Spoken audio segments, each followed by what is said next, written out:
नमस्कार दोस्तों, स्वागत है आपका वनडे एग्जाम सेंटर में। दोस्तों, आज के वीडियो में हम लोग दीनदयाल उपाध्याय गोरखपुर विश्वविद्यालय गोरखपुर के BA 6 सेमेस्टर हिंदी का जो पहला पेपर है, जिसका नाम है भाषा विज्ञान हिंदी भाषा तथा देवनागरी लिपि प्रथम, और जिसका पेपर कोड है HND 305, इससे संबंधित एक प्रीवियस ईयर क्वेश्चन पेपर को सॉल्व करेंगे। सर, तो 2024-25 का एक क्वेश्चन पेपर है। इसी प्रकार का क्वेश्चन पेपर आपकी परीक्षा में बनेगा और इसमें से भी ढेर सारा प्रश्न आपसे परीक्षा में पूछा जा सकता है। तो परीक्षा में जाने से पहले इस वीडियो को जरूर देख करके जाइएगा। चलिए बिना देर के वीडियो को शुरू करते हैं। आपका पहला प्रश्न है, भाषा शब्द संस्कृत के किस धातु से बना है? तो भाषा शब्द जो है संस्कृत के भाष धातु से बना हुआ है। पहले का बी ऑप्शन आपका सही हो जाएगा। दूसरा प्रश्न है, खड़ी बोली हिंदी का विकास किस अपभ्रंश से हुआ है? तो खड़ी बोली हिंदी का जो विकास है वो सौरसेनी अपभ्रंश से माना जाता है। सी ऑप्शन आपका दूसरे का सही हो जाएगा। तीसरा प्रश्न है, मनोविज्ञान सामान्यतः भाषा के किस रूप का अध्ययन करता है? तो मनोविज्ञान जो है भाषा के मानसिक पक्ष का अध्ययन करता है। तीसरे का बी ऑप्शन आपका सही हो जाएगा। आगे बढ़ते हैं, चौथा प्रश्न देख लेते हैं। इसमें आपसे पूछा गया है कि मुनित्रय में नहीं आते कौन जो है मुनित्रय में नहीं आते हैं? तो कालिदास जो है मुनित्रय में नहीं आते हैं। मुनित्रय में कात्यायन, पाणिनि और पतंजलि को ही शामिल किया जाता है। तो डी ऑप्शन आपका चौथे का सही हो जाएगा। पांचवा प्रश्न है, माहेश्वर सूत्र में कितने सूत्र आते हैं? तो माहेश्वर सूत्र में कुल 14 सूत्र आते हैं। ये ऑप्शन आपका पांचवें का सही हो जाएगा। छठा प्रश्न देख लेते हैं, पाणिनि की भाषा संबंधी रचना का नाम है? तो पाणिनि की भाषा संबंधी रचना का नाम है अष्टाध्यायी। बी ऑप्शन आपका छठवें का सही हो जाएगा।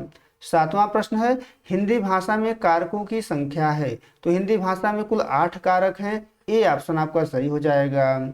आगे बढ़ते हैं, आठवां प्रश्न है, पूर्वी हिंदी की बोलियां हैं? तो इसमें से अवधी और बघेली जो है पूर्वी हिंदी की बोलियां हैं। बी ऑप्शन आपका आठवें का सही हो जाएगा।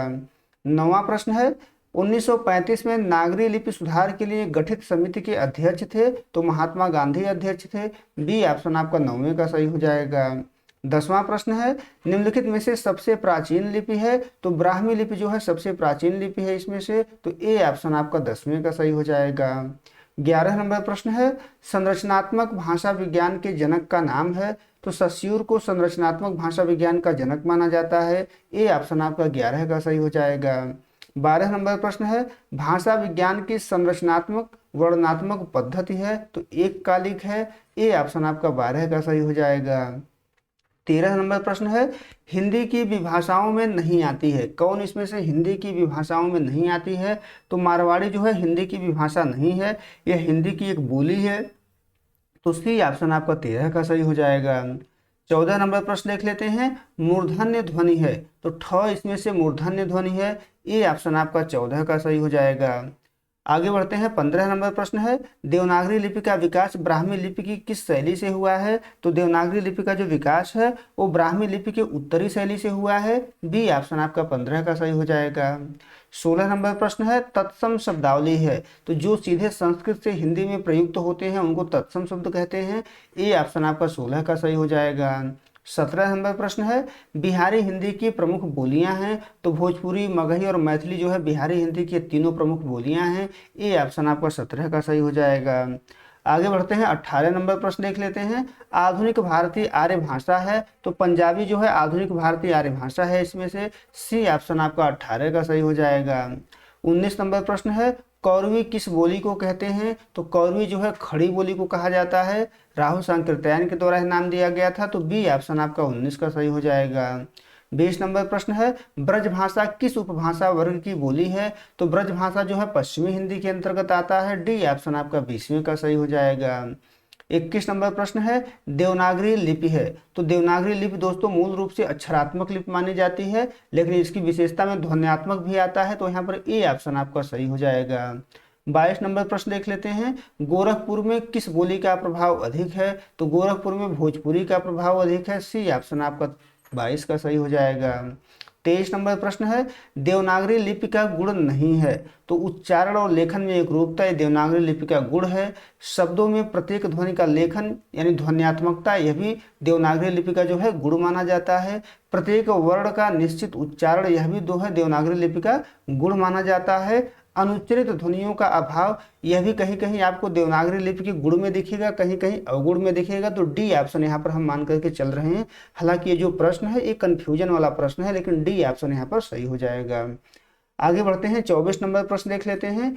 किस रचनाकार ने परवर्ती अपभ्रंश से पुरानी हिंदी का उदय माना है? तो परवर्ती अपभ्रंश से पुरानी हिंदी का उदय जो है रामचंद्र शुक्ल ने माना हुआ है। सी ऑप्शन आपका 14 का सही हो जाएगा।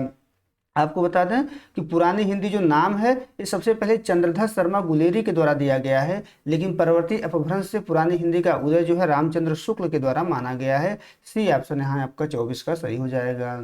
25 नंबर प्रश्न है, अवहट्ठ शब्द का सर्वप्रथम प्रयोग किस ग्रंथ में मिलता है? तो अवहट्ठ शब्द का सर्वप्रथम प्रयोग जो है वर्ण रत्नाकर में पाया जाता है। ये ऑप्शन आपका 25 का सही हो जाएगा। 26 नंबर प्रश्न है, कौन सा शब्द देशज नहीं है? तो पुटकर शब्द जो है देशज नहीं है। ढिबरी, पगड़ी, ढोर देशज शब्द है। डी ऑप्शन आपका 26 का सही हो जाएगा। 27 नंबर प्रश्न है, इनमें से कौन सा शब्द तत्भव है? तो भावरा जो है तत्भव शब्द है। सी ऑप्शन आपका 27 का सही हो जाएगा। 28 नंबर प्रश्न है, नारियल शब्द का तत्सम रूप है? तो नारिकेल जो है नारियल का तत्सम रूप है। ए ऑप्शन आपका 28 का सही हो जाएगा।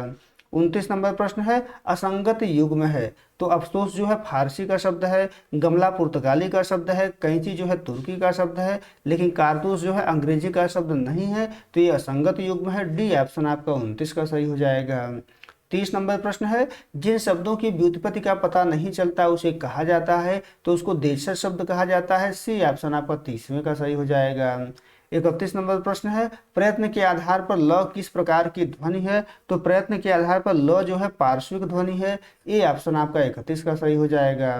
32 नंबर प्रश्न है, रिक्शा शब्द है? तो रिक्शा शब्द जो है एक विदेशी शब्द है। डी ऑप्शन आपका 32 का सही हो जाएगा। 33 नंबर प्रश्न है, प्रत्येक वर्ग के प्रथम, तृतीय, पंचम वर्ण की ध्वनियों को कहा जाता है? तो अल्प प्राण कहा जाता है। बी ऑप्शन आपका 33 का सही हो जाएगा। आगे बढ़ते हैं, 34 नंबर प्रश्न देख लेते हैं। अर्थादेश का अर्थ है? तो अर्थादेश का अर्थ होता है परिवर्तन। सी ऑप्शन आपका 34 का सही हो जाएगा। आगे बढ़ते हैं, 35 नंबर प्रश्न देख लेते हैं। निम्नलिखित में अर्थबोध का साधन नहीं है? तो आदेश जो है अर्थबोध का साधन नहीं है। सी ऑप्शन आपका 35 का सही हो जाएगा। 36 नंबर प्रश्न है, प्रवीण शब्द उदाहरण है? तो अर्थ विस्तार का उदाहरण है। ए ऑप्शन आपका 36 का सही हो जाएगा। 37 नंबर प्रश्न है, अर्थ परिवर्तन की दिशाएं हैं? तो अर्थादेश, अर्थ विस्तार, अर्थ संकोच, ये सभी जो है अर्थ परिवर्तन की दिशाएं हैं। डी ऑप्शन आपका सही हो जाएगा, उपर्युक्त सभी। आगे बढ़ते हैं, 38 नंबर प्रश्न है, भाषा की विशेषता नहीं है? तो भाषा परिवर्तनशील नहीं है, भाषा की विशेषता नहीं है, क्योंकि भाषा परिवर्तनशील होती है, हमेशा बदलती रहती है। तो डी ऑप्शन आपका 38 का सही हो जाएगा। 39 नंबर प्रश्न है, जिन ध्वनि चिन्हों द्वारा मनुष्य परस्पर विचार विनिमय करता है उसे भाषा कहते हैं। उक्त परिभाषा है? तो यह परिभाषा जो है बाबूराम सक्सेना के द्वारा दिया गया है। ए ऑप्शन आपका 39 का सही हो जाएगा।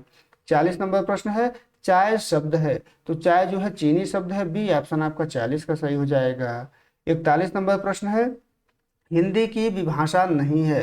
तो उर्दू दोस्तों अलग से भाषा है, और पश्चिमी हिंदी जो है यही हिंदी की उपभाषा है, विभाषा नहीं है। हालांकि यहाँ पर सी ऑप्शन आपका सही हो जाएगा उर्दू, क्योंकि ये अलग से भाषा है।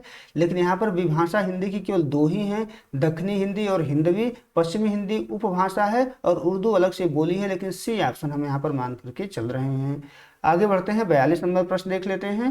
इसमें आपसे पूछा गया है कि तेल शब्द उदाहरण है। तेल किसका उदाहरण है? तो अर्थ विस्तार का उदाहरण है, क्योंकि पहले तेल शब्द का जो प्रयोग है वो तिल के रस के लिए किया जाता था। तिल से जो रस निकलता था उसको तेल कहा जाता था, लेकिन अब सरसों से जो रस निकलता है, मूंगफली से जो रस निकलता है, सबको तेल कहा जाता है। तो अर्थ का विस्तार हो गया है। सी ऑप्शन आपका 42 का सही हो जाएगा। 43 नंबर प्रश्न है, पश्चिमी हिंदी का विकास किस अपभ्रंश से हुआ है? तो पश्चिमी हिंदी का विकास सौरसेनी अपभ्रंश से हुआ है। ए ऑप्शन आपका 43 का सही हो जाएगा। 44 नंबर प्रश्न है, निम्नलिखित में से अल्प प्राण सघोष ध्वनि है? अल्प प्राण सघोष ध्वनि कौन सा है? तो ग है इसमें से। ए ऑप्शन आपका 44 का सही हो जाएगा। 45 नंबर प्रश्न है, निम्नलिखित में सत्य कथन नहीं है? कौन इसमें से सत्य कथन नहीं है? तो बीच वाला जो दोनों कथन है सी और बी और सी, ये दोनों जो है सत्य कथन नहीं है, क्योंकि सस्योर ने भाषा के 4 पक्ष नहीं माने हुए हैं और न ही 3 पक्ष माने हुए हैं। इन्होंने 2 पक्ष माने हुए हैं, जिसको लांग और परोल कहा जाता है। तो बी और सी दोनों जो है सही कथन नहीं है यहाँ पर। आगे बढ़ते हैं, 46 नंबर प्रश्न देख लेते हैं। ह ध्वनि है, ह किस प्रकार की ध्वनि है, तो ह जो है कंठ ध्वनि है। ए ऑप्शन आपका 46 का सही हो जाएगा। 47 नंबर प्रश्न है, निम्नलिखित में से कौन सा शब्द तत्सम है, तो अग्नि शब्द जो है तत्सम है। सी ऑप्शन आपका 47 का सही हो जाएगा। 48 नंबर प्रश्न है, निम्नलिखित में अर्ध स्वर है, तो य और व जो है अर्ध स्वर के अंतर्गत आते हैं। ए ऑप्शन आपका 48 का सही हो जाएगा। 49 नंबर प्रश्न है, हिंदी भाषा के उद्भव और विकास का सही क्रम है, तो संस्कृत से पाली बना है, पाली से प्राकृत, प्राकृत से अपभ्रंश, सौरसेनी जो है अपभ्रंश का ही एक रूप है। सौरसेनी से पश्चिमी हिंदी का विकास हुआ है और पश्चिमी हिंदी की एक बोली है खड़ी बोली, तो ए ऑप्शन आपका 49 का सही हो जाएगा। 50 नंबर प्रश्न देख लेते हैं, भाषा की लघुतम इकाई है, तो ध्वनि जो है भाषा की लघुतम इकाई है। यहाँ पर वर्ण होता तो वो भी सही हो जाता, क्योंकि ध्वनि और वर्ण में केवल जो है लिखने और बोलने का ही अंतर होता है। जो हम लिख रहे हैं ये वर्ण है और जो हम बोल रहे हैं वो ध्वनि है, तो ए ऑप्शन आपका 50 का सही हो जाएगा। उम्मीद है दोस्तों आपको ये वीडियो पसंद आया होगा। अगर वीडियो अच्छी लगी तो हमारे चैनल को सब्सक्राइब कर लीजिए, वीडियो को लाइक और शेयर कर दीजिए। बहुत बहुत धन्यवाद।